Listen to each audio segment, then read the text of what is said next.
Hi, I'm Mary Anthony, and I have a mission, and the mission is to communicate the power, the beauty, and the necessity of poetry in our culture.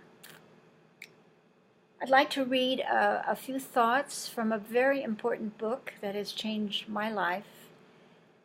It's called Can Poetry Matter? And it's by Dana Gioia, the Poet Laureate of California, whom I had the pleasure of meeting several months ago, and was very impressed with him as a person.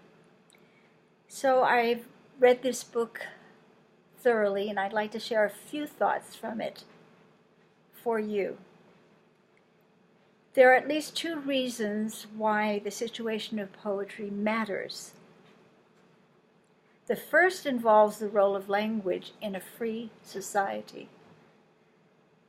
Poetry is the art of using words charged with their utmost meaning. A society whose intellectual leaders lose the skill to shape, appreciate, and understand the power of language will become the slaves of those who retain it, be they politicians, preachers, copywriters, or newscasters. The public responsibility of poetry has been pointed out repeatedly by modern writers.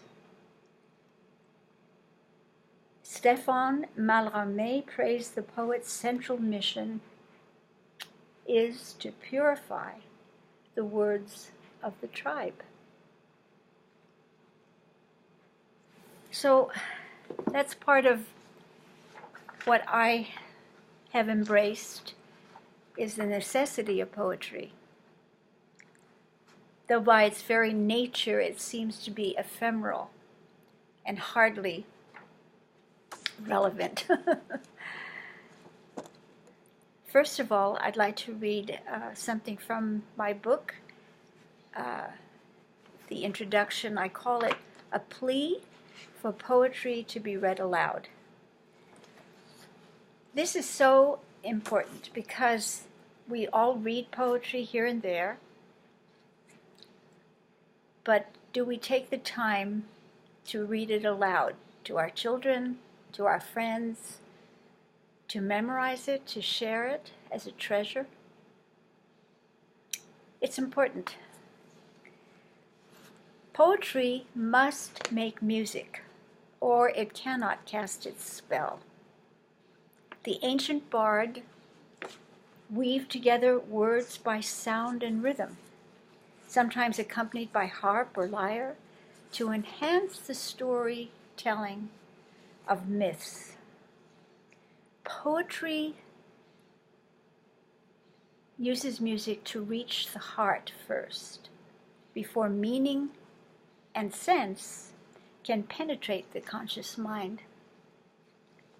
Poetic rhythms capture our wandering souls and lead us into lands of fresh discovery. Because poetry is polysemous, meaning it has multiple meanings, it may cause a fight or flight reaction in the linear mind. Poetry wants to rumble on through, overturn timetables, upset the way we view and do life's business. Giving poems a voice in our lives can recharge the spiritual senses. The music of language has the power to startle us awake, gain deeper insight, or create a new relationship with externalities. Poetry always seeks to lift the veil a little and resurrect a sleeping soul from the labyrinths of daily life. A small flame of a poem can do it. Which brings me to one of my poems. In the future, I'll be sharing other poetry from different ones that I've loved. and introduce you to maybe some names you haven't heard before. This poem is called Advice for Growing Poets. We are soil. Maybe that's all should be said of us. In other words, just us. Make no fuss. We who depend on living water from above must dig a well and tap the root of rivers boiling underneath. God always said the word was seed. It must be sown a dry, dead thing before it dissolves enough to live again.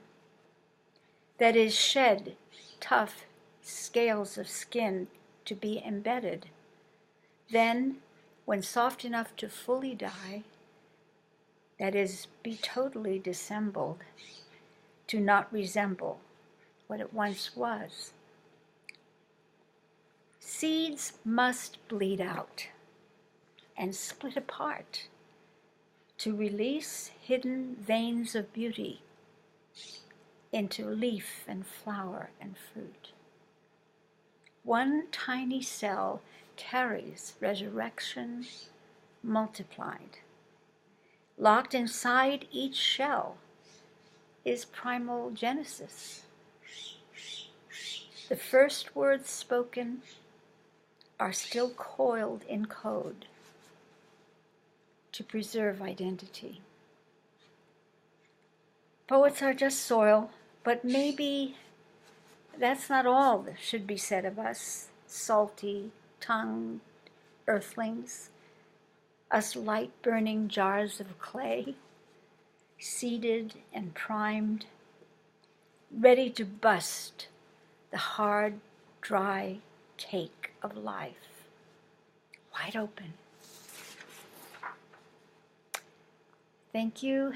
Hope you've enjoyed listening, and see you again soon. God bless.